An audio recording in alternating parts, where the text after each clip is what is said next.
ఇవాళ జనవరి 1 happy new year to all. ఒక పార్టీకెళ్తున్నాము. New year party కాదు, బర్త్‌డే పార్టీ. యాక్చువల్‌గా నాకు బర్త్‌డే పార్టీకి వేసుకునే అవుట్‌ఫిట్స్ ఏం లేవు. అంటే డ్రెసెస్ చాలా ఉన్నాయి. బట్ స్పెసిఫిక్‌గా ఈ పార్టీకి వేసుకోవడానికి ఏం లేవు. ఈ వీడియో చూసేది అమ్మాయిలైతే ఆ ప్రాబ్లమ్ ఏంటో మీకు తెలుసు.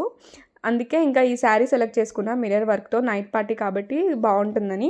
వన్ పల్లు వేసుకొని ఇలా ట్రై చేశా. And coming to makeup, concealer LA girl pro concealer liquid foundation pack నుంచి. And fit me Maybelline loose powder. ఇది షుగర్ నుంచి blush, contouring and highlighter palette. Maybelline colossal mascara. And ఇది మార్స్ నుంచి lipstick shades బాగుంటుంది ఇది. And ఇది eye shadow palette from Mars. Shimmery shade వేసుకుంటున్నా. Overall look అయితే ఎలా ఉందో చూడండి. ఇంకా పిన్ పెట్టేసుకున్నా ఇలా, అది అవ్వట్లేదు నాతో వన్ పళ్ళు. So please subscribe to my channel. Look ఎలా ఉందో కమెంట్ చేసి చెప్పండి.